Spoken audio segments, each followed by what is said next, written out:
शहजाद साहब, नवाज शरीफ साहब ने आज भाई और बेटी की हुक्मरानी को ज़बरदस्त खिराजे तहसीन पेश किया है। 3 बार के मुंतखब वज़ीर आज़म हैं और हम ये माजी में देखते रहे हैं कि वो लोगों को जाके मिलते और जानते थे। क्या वो इस बात का एहसास रखते हैं कि आज महंगाई, बढ़ती गुर्बत, बेरोज़गारी और इन तमाम मसाइल और अमन व अमान की दरअसल सूरत हाल या ग्राउंड रियलिटी क्या है?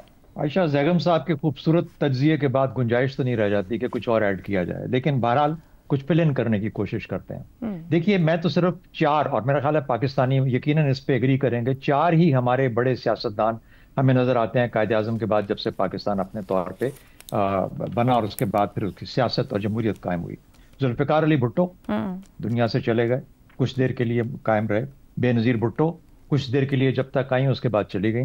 नवाज शरीफ और इमरान खान। इमरान खान का शायद इसलिए बहुत से लोग डिसएग्री करें, लेकिन बहुत से लोग एग्री भी करेंगे क्योंकि उसका एक असर, ऐसा असर है जिसने पाकिस्तान की सियासत को आजकल के माहौल में डिफाइन किया हुआ है। अब वो सही है या गलत है, उसके अलावा उससे कतई नजर एक ही आवाज़ है इन चारों में से जो कि इस वक्त आज कायम है अपनी जगह पे, जो कि ये आवाज़ उठा सकती है सियासत के बारे में, और वो नवाज शरीफ साहब है। अब जो आवाज़ उन्होंने उठाई है उसको हम सियासत से तशबीह दे रहे हैं। सियासत सिर्फ मईशत नहीं हुआ करती, सियासत सिर्फ तरक्की नहीं हुआ करती, सियासत आज़ादी भी होती है, सियासत एहसास भी होता है, सियासत उम्मीद भी होती है, सियासत इंसानी हकूक़ का तहफ़्फ़ुज़ भी होता है। सियासत एक ऐसी फ़ज़ा, उम्मीद की फ़ज़ा को कायम रखने का नाम है जहाँ लोगों को ये यकीन हो कि उनकी आवाज़ सुनी भी जाती है, मैटर भी करती है और उनकी ओपिनियन भी मैटर करती है। ये सियासत है मेरी नज़र में। आज अगर नवाज शरीफ साहब ने इस सियासत को खैरबाद कह दिया है और उस सियासत को अपना लिया है जो कि शहबाज शरीफ साहब या आजकल के माहौल में जो चल रही है, तो फिर पाकिस्तान के अवाम की एक मैं बदकिस्मती समझूंगा कि उस सियासत का नाम लेने वाला अब कोई नहीं रह गया जो कि पाकिस्तान के लोगों को उम्मीद दिला सकती है और उनके हकूक़ का तहफ़्फ़ुज़ कर सकती है। उस सियासत की आवाज़, आज़ादी कितनी है, सहाफ़त की आज़ादी कितनी है, को हम कितना खुल के बात कर सकते हैं, कितना खुल के लिख सकते हैं, और अगर नहीं कर सकते बात और नहीं लिख सकते उतना खुल के, तो फिर इसका मतलब है कि वो आज़ादी जो होनी चाहिए पाकिस्तानी अवाम के पास तो अपनी जगह पे कायम नहीं। दुरुस्त हो गया। रज़ा रूमी साहब, वज़ीर आज़म और वज़ीर आला पंजाब की तारीफ़ करते वो कहते हैं मुझसे आगे निकल गए। शहबाज शरीफ साहब के 2 अदवार हैं, मुख्तलिफ तर्ज़ हुक्मरानी है दोनों भाइयों का ही। आपके ख्याल में वो वाकई भाई और बेटी की तारीफ़ करें? दूसरे लफ्ज़ों में ये भी कहा जा सकता है कोई सियासी पैगाम है या अपना सियासी बयानिया भी क्लियर कर रहे हैं इसके अंदर? आयशा, ये बहुत वाज़े एक मैसेज है। एक तो मैसेज ये है कि इस वक्त नवाज शरीफ साहब के बारे में बहुत सी स्पेकुलेशन की जा रही थी कि शायद वो नाखुश हैं इस पूरे सिस्टम से, शायद उनकी सोच अलग है, लेकिन उन्होंने बड़े वाज़े अंदाज में अपनी मुकम्मल सपोर्ट जो है वो अपने भाई और अपनी बेटी को दी है। और यकीनन जो बहुत सी लोग इसके ऊपर वो स्पेकुलेट करते हैं उनकी बात को भी रद्द कर दिया उन्होंने, और ये भी उन्होंने क्लियरली बता दिया कि इस वक्त वो और उनकी पार्टी जो है वो मुकम्मल तौर पर इस हाइब्रिड रजीम जो है, निज़ाम जो है, उसका हिस्सा है। देखिए, ये उनकी बयानात और उनकी सियासत को देखने के 2 जाविये हैं। एक जाविया तो है आइडियलिस्टिक, जिसकी अब बात कर रहे हैं कि क्या पाकिस्तान में जमहूरियत मजबूत हुई है, क्या वोट को इज्जत मिली है, क्या सिविलियन सुप्रीमेसी का बोलबाला हुआ है जो कि माजी में नवाज शरीफ साहब की सियासत रही है और शायद अभी भी होगी किसी हद तक, लेकिन अभी जो उनकी पार्टी का अमल है वो जरा मुख्तलिफ है। लेकिन दूसरा जाविया ये है कि सियासी पार्टियां सियासत क्यों करती हैं? वो इक़्तिदार हासिल करने के लिए वो करती हैं ताकि वहां पे अपना एजेंडा या जो भी है वो उसको पूरा कर सके। पाकिस्तान की जो जमीनी हकायक है उसमें आज के दौर में हाइब्रिड सिस्टम से ही आप इक़्तिदार हासिल कर सकते हैं।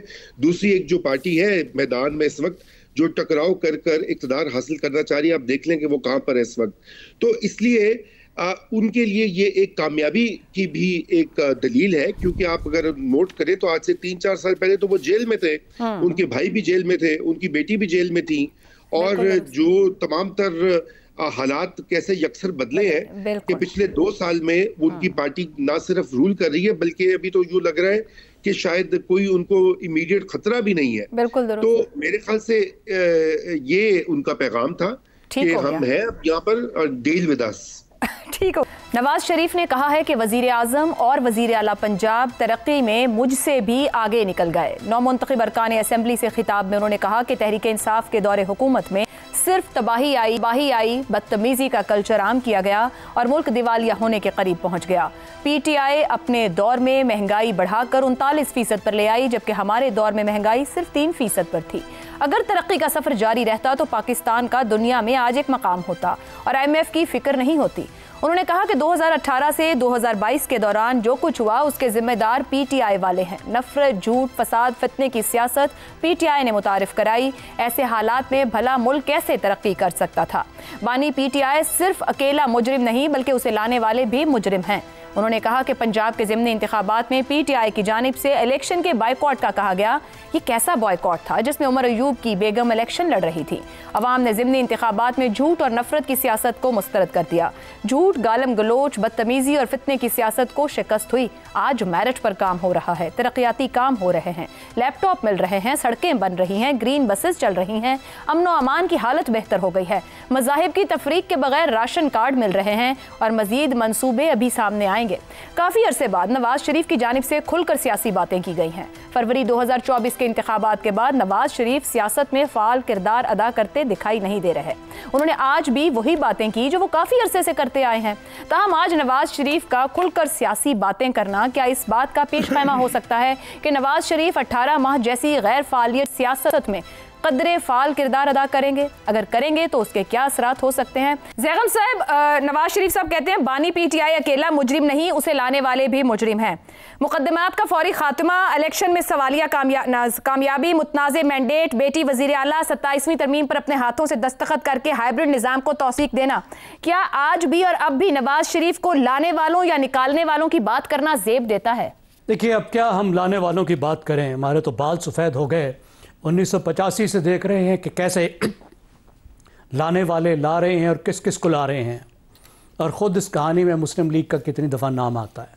ये सियासी बयान है, इसको जाने दें। हमारे लिए लाने वाले अवाम होते हैं। अहम बात ये थी कि मुस्लिम लीग नवाज़ को जिसकी भी सपोर्ट थी वो इस वजह से इतनी बड़ी पार्टी बनी कि उसने अवाम के दिल जीते थे, अवाम उसके साथ हुए थे। कोई ऐसा खला पैदा हुआ था सियासी जिसको मुस्लिम लीग नवाज ने उस वक्त पुर किया था और इतनी बड़ी पार्टी बनी थी। अभी मसला सिर्फ ये नहीं है कि पीटीआई को कोई लाया था, ज़रूर लाया था, हमारे सामने है, लेकिन उससे बड़ी बात यह है कि पीटीआई एक मकबूल जमात बनी, पीटीआई को अवाम ने मकबूलियत दी और इस वजह से दी कि कोई ऐसा खला था जिसको पीटीआई ने पुर किया।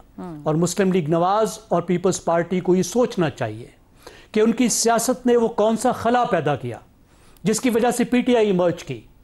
उन्होंने कौन सा ऐसा खला पैदा किया जिसकी वजह से यूथ इन दो जमातों से हटकर उस तीसरी जमात के पास चली गई। मसला सिर्फ नहीं है कि आप यूथ को कहें कि इस पार्टी ने बिगाड़ दिया होगा। मसला तो यह है कि यूथ आपको छोड़ के इनके पास गई क्यों। मैं बता देता हूं क्यों गई। क्योंकि मियाँ साहब, आपकी पार्टी में जमहूरियत नहीं थी, जिसकी वजह से नई लीडरशिप नहीं आई, नया ब्लड नहीं आया। आपके इर्द गिर्द वो लोग हैं जो 80 की दहाई में जिन्होंने आपको ज्वाइन किया था, जो 70 साल से ऊपर के हो चुके हैं, 80 साल के हो चुके हैं, और जब कोई फौत होता है तो उनका बेटा या बेटी या बहन उनकी जगह आते हैं। किसी कारकुन को यह हक नहीं है कि वो भी लीडरशिप में शामिल हो, क्योंकि आपकी पार्टी जमूत का शिकार है। जमूत का शिकार है तो 20वीं सदी में फंस कर रह गई है।